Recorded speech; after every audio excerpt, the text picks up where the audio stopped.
Hello, beautiful people. I'm just going to shifting myself and get myself comfortable. How are we all today?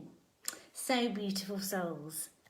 I really want to talk about our inner child today and just give you a little bit of insight. Now, this was inspired. I'm reaching for my pad because I've written a name down. This has been inspired by Nick Carol Ginson. I hope I've got the name right. Because she did a post about healing your inner child. And there was a few comments about it. And I do a lot of work with my... Hello, Nick. Hello. I do a lot of work with my clients regarding their inner child. So I wanted to talk a little bit about it, and I wanted to say it is such a powerful thing to work on, and just to make you aware that if you have an underlying issue with your self-worth and your self-esteem, it is quite often related to your inner child. So no matter how big or small, almost all of us have experienced some kind of childhood trauma. It doesn't have to be big for it to be a trauma, so they could vary. Things from kind of like our toys being thrown in the trash to kind of being abandoned by a parent or a caregiver, being abandoned by somebody that's really important to us. Obviously there's physical and emotional abuse. But inner child work is a vital component of our inner work, and aligning ourselves with who we really are meant to be, because it reconnects us with the wounded elements of ourselves and that child, that beautiful child within us. So when we connect to that fragmented part of ourselves, we can then begin to discover the root of many of our fears and phobias and insecurities and those sabotaging patterns that we have. So healing your inner child and working on this is where the true healing really does happen. So a lot of people find working with their inner child really powerful, and often find that surprising, and also surprising that maybe they have an inner child that needs healing. So it's more than just simply looking at the symptom of what's going on. It's really going to the core and revealing where that something, that pattern comes from. Ultimately, your inner child is that free-spirited child. And every child deserves the fundamental right to feel safe and secure and protected.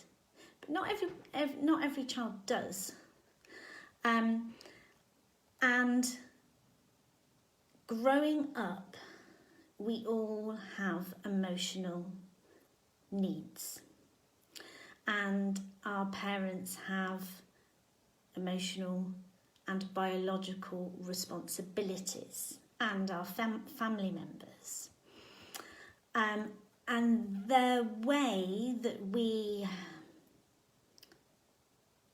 experience life then has a knock-on effect of who we become as a person.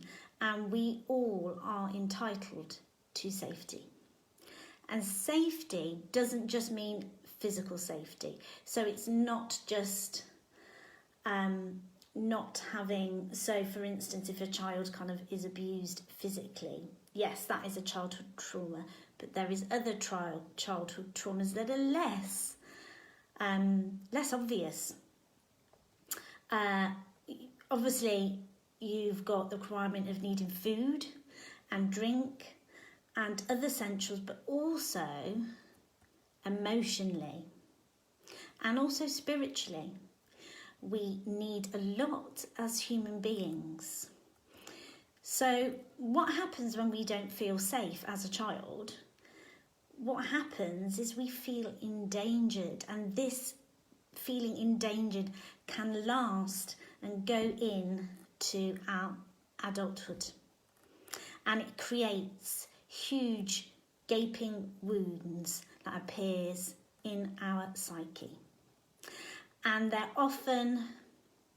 they can be quite painful, so they're unknown to the adult and repressed. So the point of me talking about this today is to make you more aware of healing your inner child and what a wounded inner child might look like. So ask yourself this, reflect on your own childhood. So if you have something within you that you feel you're not quite sure what's wrong, you feel kind of like you maybe have low self-esteem, there is something that you repeat, self-sabotaging, just ask yourself this. I want you to reflect upon your own childhood and the timeline of your childhood years. Did you feel safe? Ask yourself that. Did you feel a sense of belonging? Were you permitted to be you? Ask yourself, what is your relationship now with your inner child? Do you know? Can you feel your inner child? So there are lots of signs that might kind of lead us to whether we have a wounded inner child. And I'm going to go through a few and think, do you relate to this? Do you resonate? So some people that have a wounded inner child, they might feel in the deepest part of them that they feel that there's something wrong. If you suffer anxiety, people pleasers, and kind of a lack of wanting to come forward and have that strong identity. It could be the opposite, somebody that's really a rebel and is somebody that quite likes to create conflict. Hoarders as well, because they're not able to let go. If you feel guilty for putting you first and standing up for yourself. Perhaps you feel inadequate as a woman.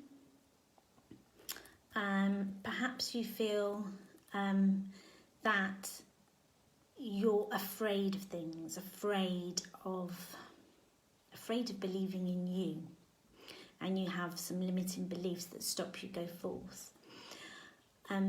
Another thing is criticising yourself and not being enough. Another thing is actually the opposite, so being an absolute perfectionist in everything that you do, that you're not allowing yourself to fail in any way. Sometimes it could be, are you that type of person that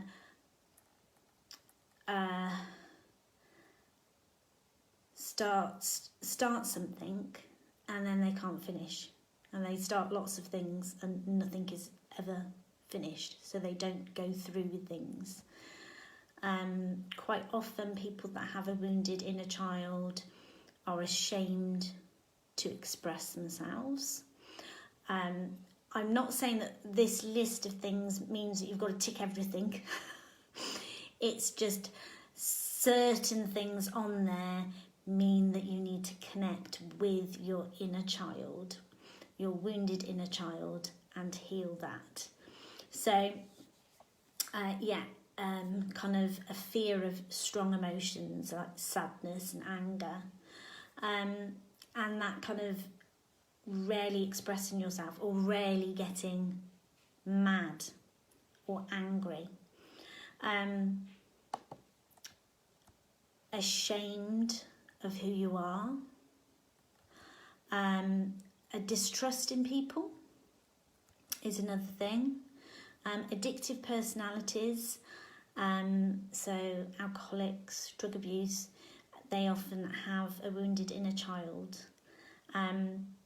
Also, I said earlier, people that like conflict, but also the opposite, people that avoid conflict.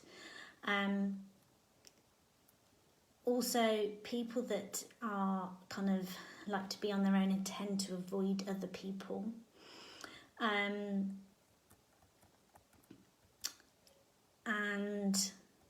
I think that's just about everything. So there's a long list there of different things. So if you've answered, I would say probably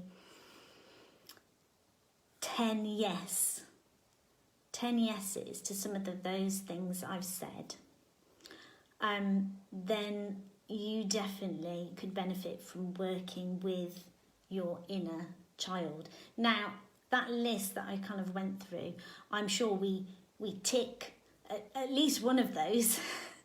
But if there is quite a few of those that you tick the box with, and there are probably more that I haven't mentioned as well, it's not an exhaustive list, that if any of those things that I've said resonates with you, then I am 100% convinced that working with your inner child is the thing that releases you. And I see this with my clients when I work with them, and it is the most powerful work that I do. So if anybody wants any support on this, I'm going to plan to do a little meditation at some point about healing your inner child. But if anybody wants to reach out to me, then please do. You can direct message me. But I will also put my calendar into this. So if anybody does want to book a call with me, you can do that via that. So take care, everybody, and have a beautiful day.